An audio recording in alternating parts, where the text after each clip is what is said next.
Oh my gosh, everybody, it's Hayden Christensen!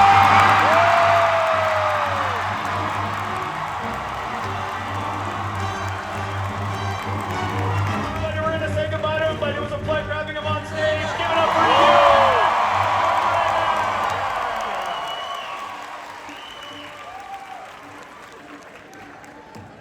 Hello, everyone. This is like a proper. This is a proper theater. Yeah. We have 2,600 plus, and then we're standing room only, just here for you and Ewan. Let's hear it for Hayden Christensen. Thank you so much. Ewan and I were backstage earlier talking about just how nice this event has been and how much we've enjoyed getting to meet so many of you. So this has been really great. Thank you. Thanks so much for coming out. We're so excited to have you here. I want to say, just because he brought it up, he was very jealous of your bomber jacket that you have on here. Heck yeah? Yeah. I just got this sent to me not long ago, so I thought this would be a good place to sport it. I love it. Did you, and that kind of brings up a question that we asked you, and obviously you're traveling around the world, you're meeting all these fans at these conventions. We're here in Orlando. It's a big city for Star Wars collectors. Lightsabers and figurines and apparel.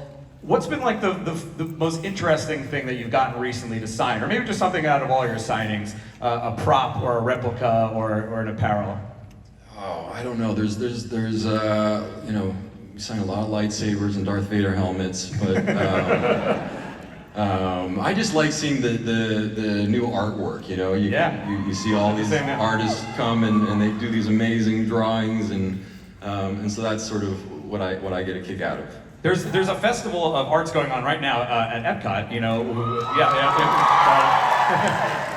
and there were so many great artists just with different versions of you and their takes on it, with different characters. It's so beautiful. I want to ask you, have you been to Galaxy's Edge in either Hollywood or Orlando? Yeah. Talk about your experience stepping into that for the first time. Yeah, I've been a couple of times.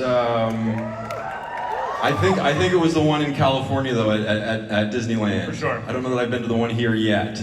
Similar. It's pretty much a replica, just different. Yeah. I would imagine they're similar. Yes. But yeah, I did the Rise of the Resistance. Yeah. Nice. I mean, they do such a great job with. I always thought it would be such a cool job to be a Disney Imagineer. You know, the people that design the parks and the rides. I think they do such amazing work. Oh yeah, they're geniuses, and even the folks on that ride, you know, the ride operators, they get to kind of take part in the action. It's an immersive ride. Totally, yeah. No, you feel like you're in Star Wars. It's great. I could picture like there'll be a fun surprise bit riding the ride of Resistance, and then Hayden Christensen's there as like the rebel, like, come on, follow me, like we need to get out to the next thing. There was like a few stormtroopers that kind of like looked at me a little long. He's supposed to be here. Let's kick things off. As fans, we were so lucky to see you return as Anakin in the Obi-Wan series.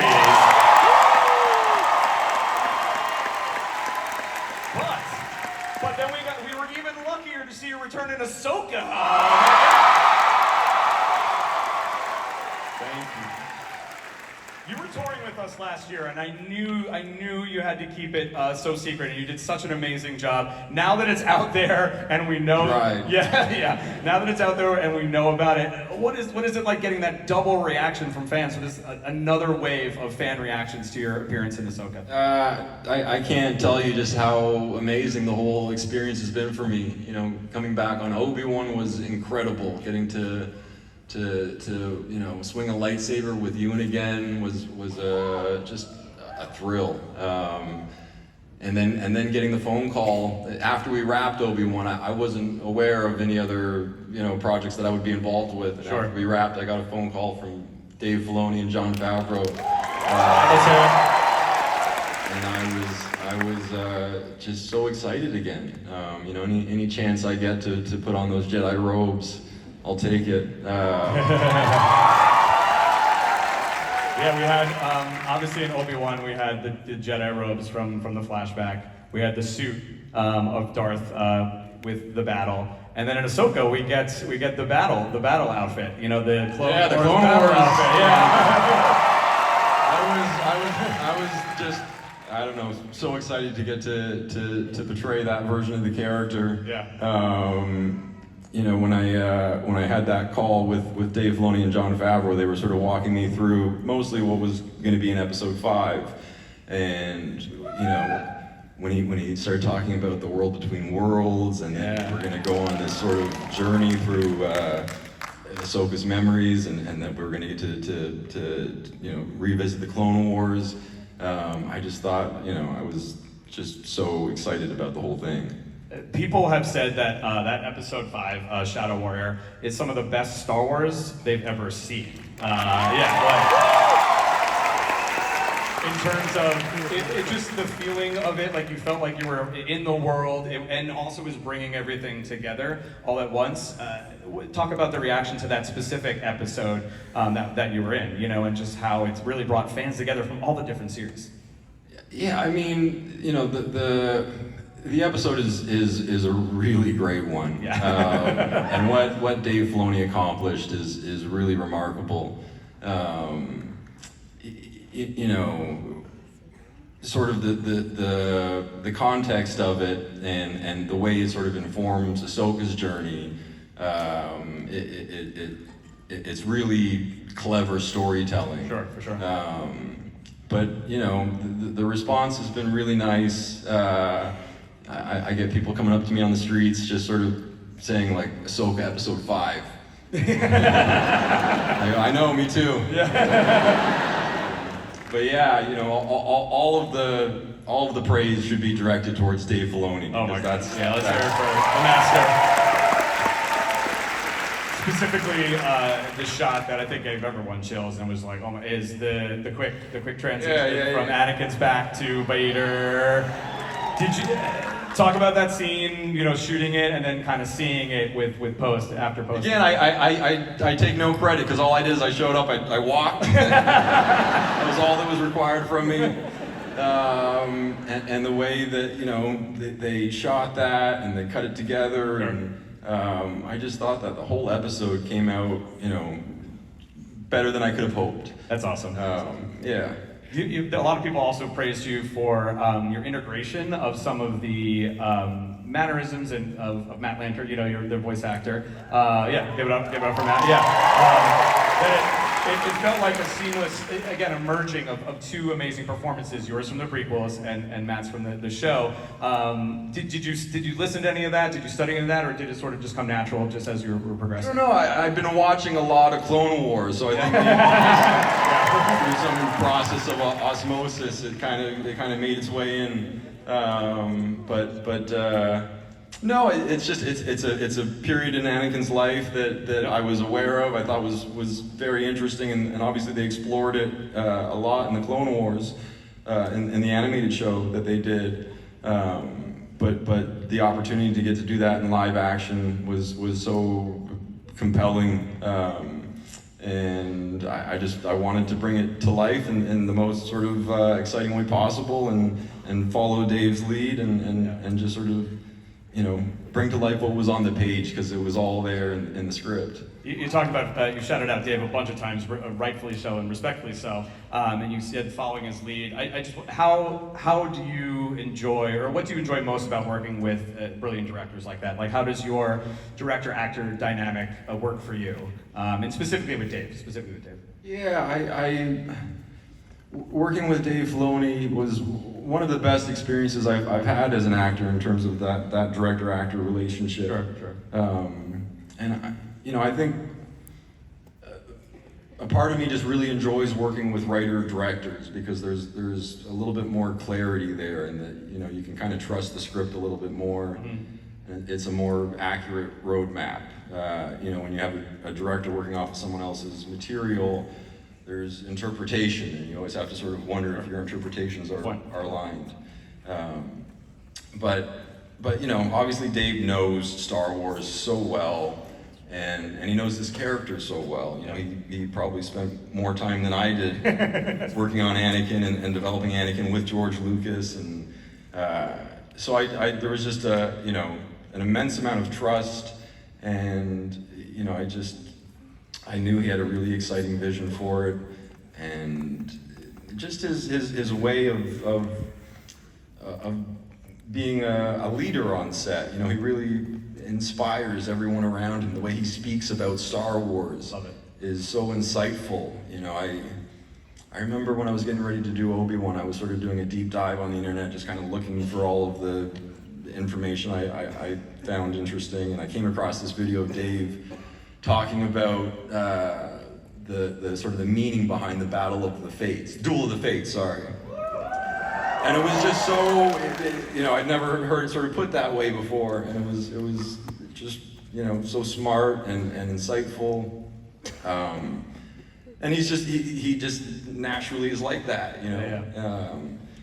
So it was a real joy to get to work with him and to see him, you know, sort of inspire everyone on set. It was great. That's awesome. You mentioned doing some research so that you were ready when you got on set. Ewan joked that he was like, "Oh my gosh, I don't remember the planets. I need to remember the droid names." Were you nervous coming back to it that you'd like get on there and be like, "Whoa, I need a refresher here"? Yeah, you know, there's always a little bit of that, but I don't know. I've spent so much time with this character that it came back pretty easy. I just wanted to sort of like learn about all of the new Star Wars that maybe I wasn't caught up with. Sure. And that was a really enjoyable process, you know. That's awesome. Anakin Skywalker and Darth Vader is arguably the most complex character in all of Star Wars, right? Would we agree? That, yeah, in terms of like, you got to play him in his younger years, and then you got to come back as Vader in Obi-Wan, and then back as the Clone Wars era Anakin. Did you find any challenges in portraying those sort of evolutions? You know, both all the way forward and then coming back. Was there anything you were trying to insert in his journey to make sure the audience really like followed along?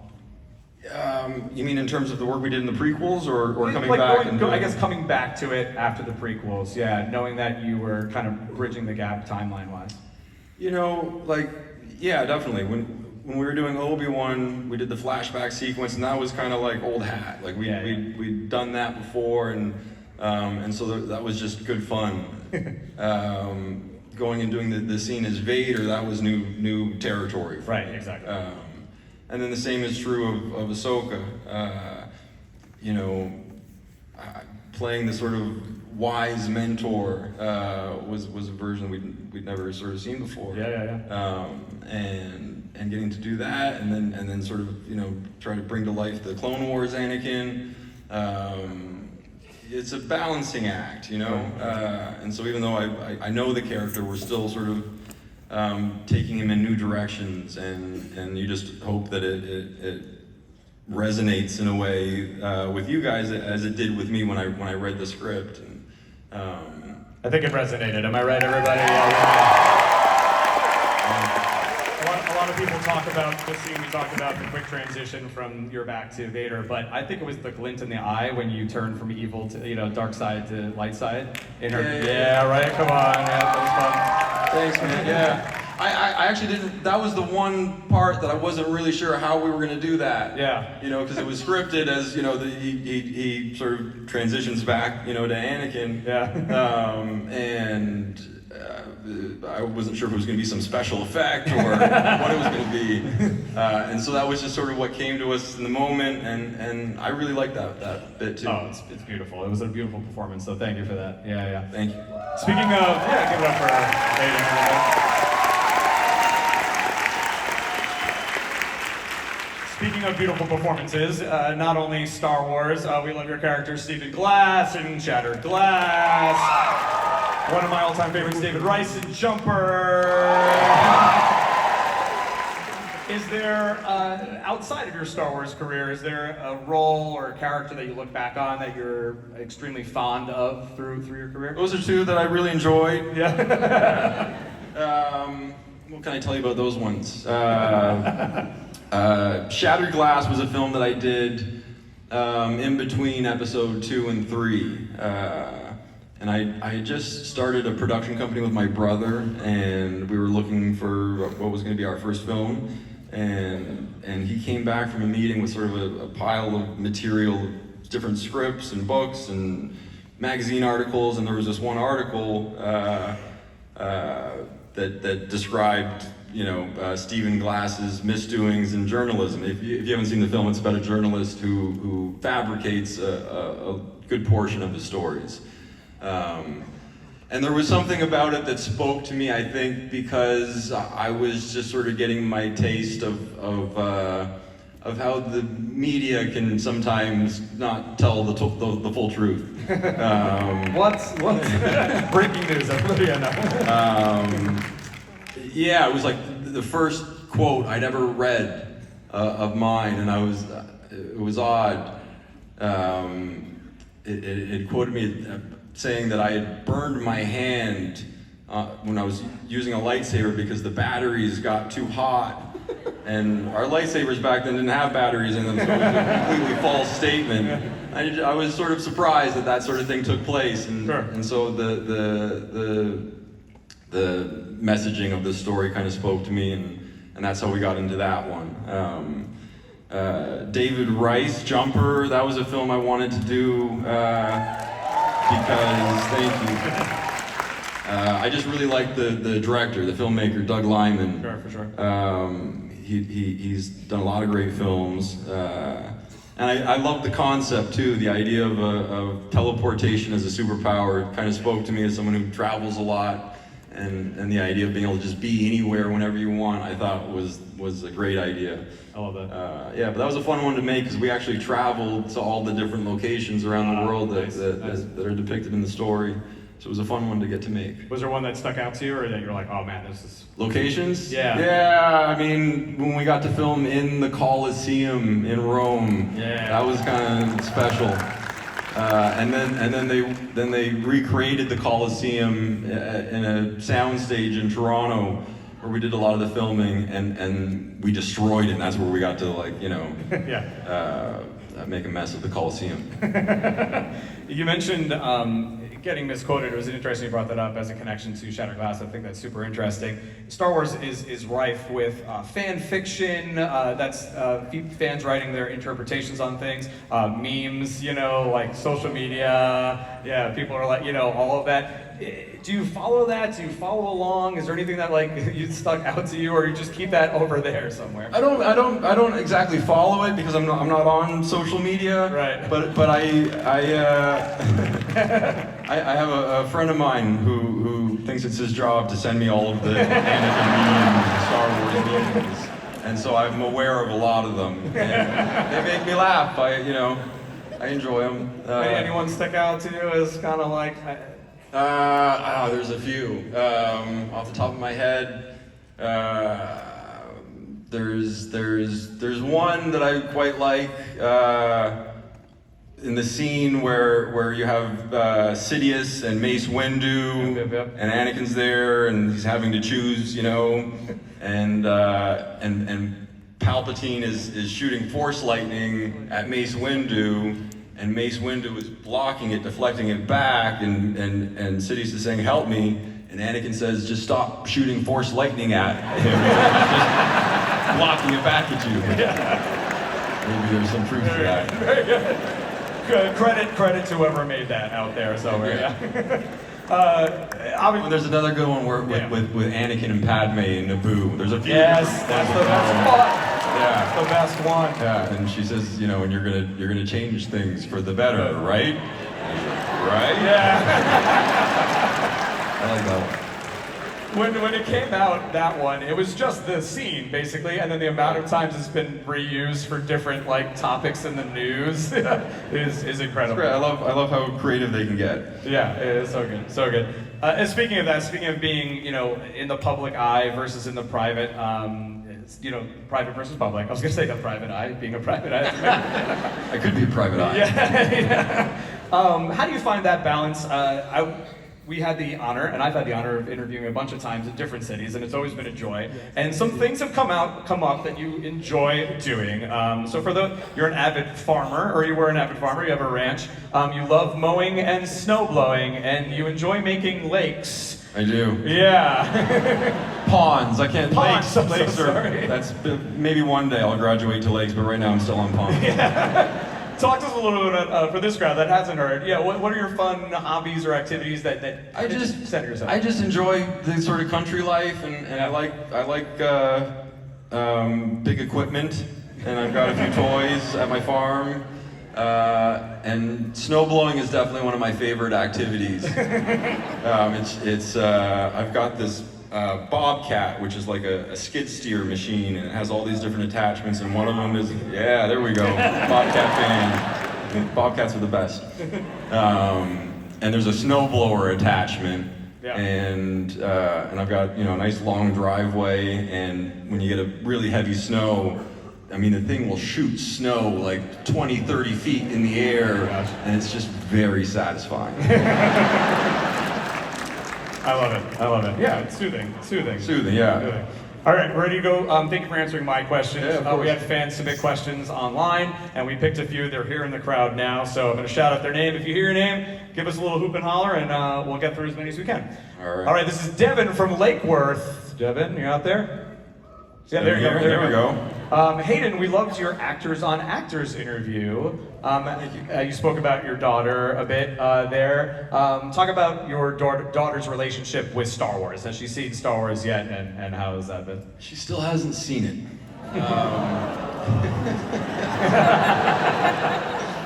So I was dragging my feet for a while, kind of wanting to hold off.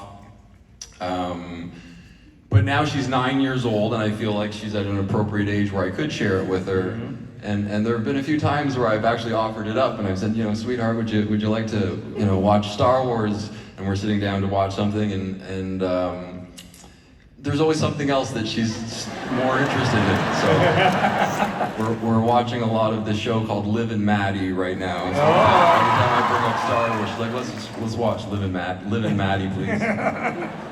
There is a Young Jedi Adventure, so that isn't maybe a bad entry point. That would be a good one. I agree. Yeah. But still, just nothing, huh? No, not yet. But I'm hoping soon. Yeah, but I'm waiting on her now. I love it. All right, this is Jade from Tampa. Jade. Yeah, there we go.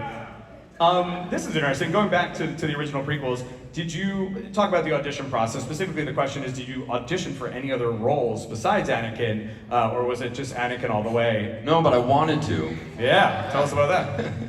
Well, when I heard that they were auditioning for Anakin Skywalker, I thought that's really cool, but there's no way I'm ever going to get that. And I asked my agent at the time, are there any other roles, smaller roles that they're casting right now that I could be in consideration for? And there was not. And so I threw my name in the hat for Anakin, and it was a very long auditioning process.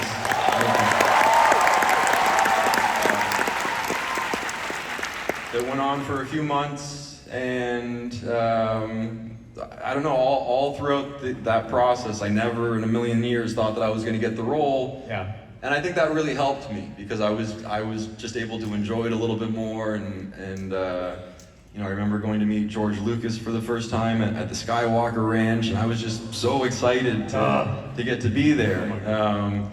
With no concept of maybe getting this role, but just hopefully that I would get like a souvenir or like a free mug or something. Just grab something, put it in your pocket. Yeah. What was oh my God, not many people get to just step onto the Skywalker. What was the first thing that you saw, like Star Wars related, that at that ranch that was like, oh my gosh? There's a Yoda fountain. Yes. Yeah. I remember seeing that for the first time. I was like, ooh, this is where they do Star Wars. I love it. But yeah, it's Star Wars everywhere.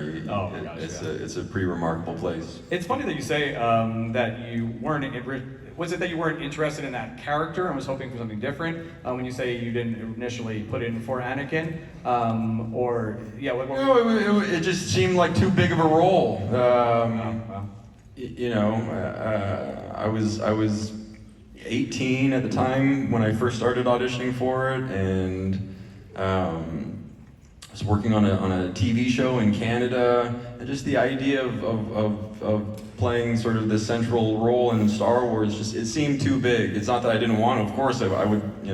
I was over the moon when I got the role. But yeah, My point being is just that I think, you know, when you don't take things too seriously and you don't sort of focus on the outcome of things, it helps you, you know. I love that.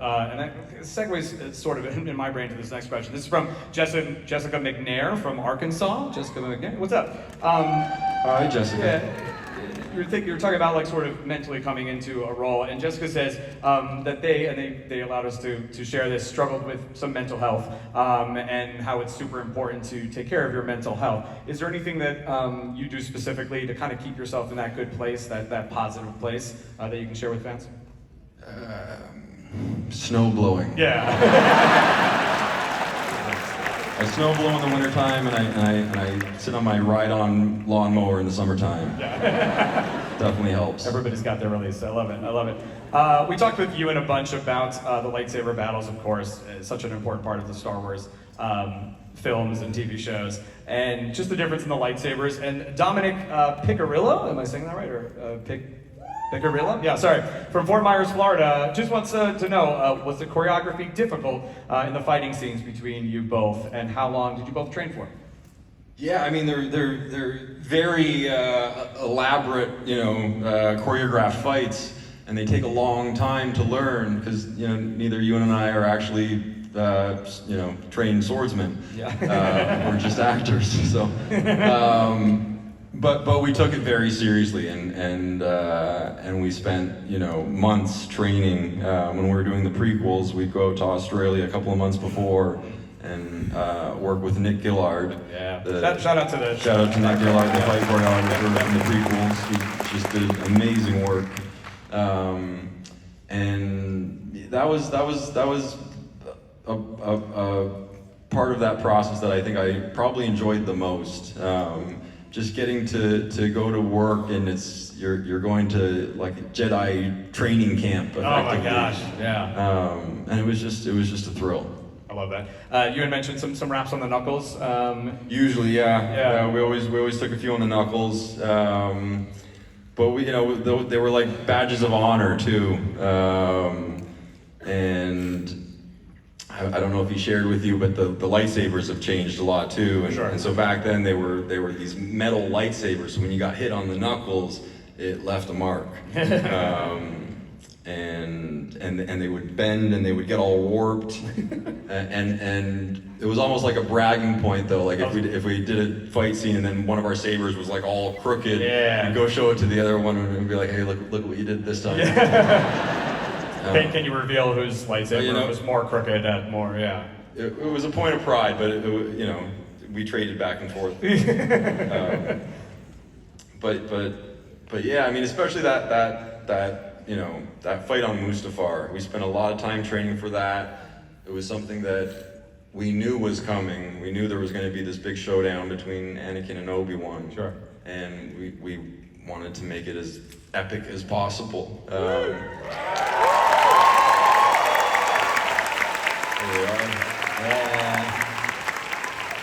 Yeah, and so we trained and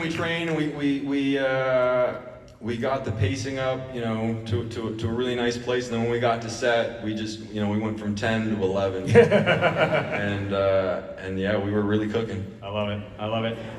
It perfectly segues into this final fan question from Kyle Wade, Fort Myers, Florida. You out there? Kyle Wade. Hello. If Obi-Wan didn't have the high ground, do you... Kyle, it's not me. If Obi-Wan didn't have the high ground, do you think he still would have beaten Anakin? No, it was all about the high ground, obviously. Yeah. Correct answer.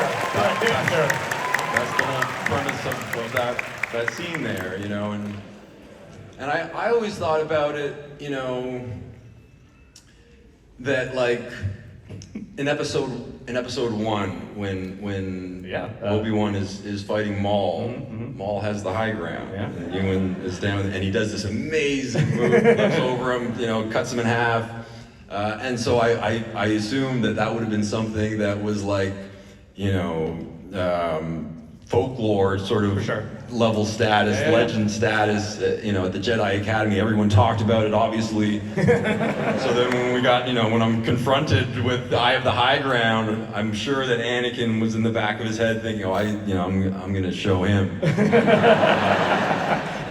And it didn't work out.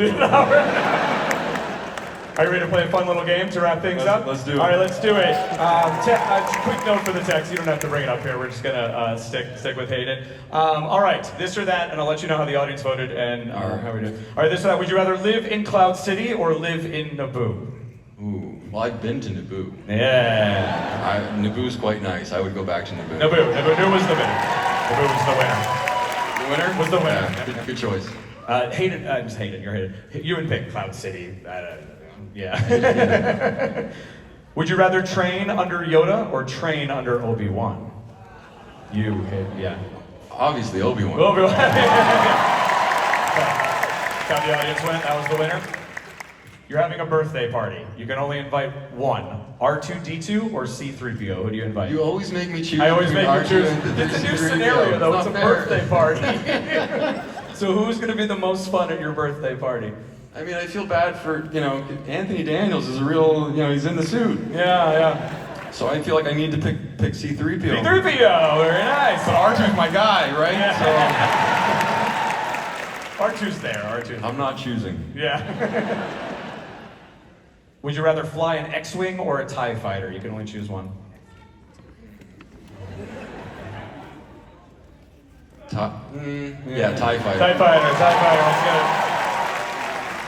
Would you rather be skilled with a lightsaber or skilled with the Force? Definitely skilled with the Force. I mean, use Jedi mind tricks or like cool twirly behind your back move. I think I'm gonna go with use the Force. What do you speak of now? Would you rather kiss a Wookiee or kiss a Gungan? I gotta choose. Yeah. Well, if you're gonna do it, you may as well just go for it, and I'm gonna go for yeah. I don't know. See, Jar Jar had that tongue that was like.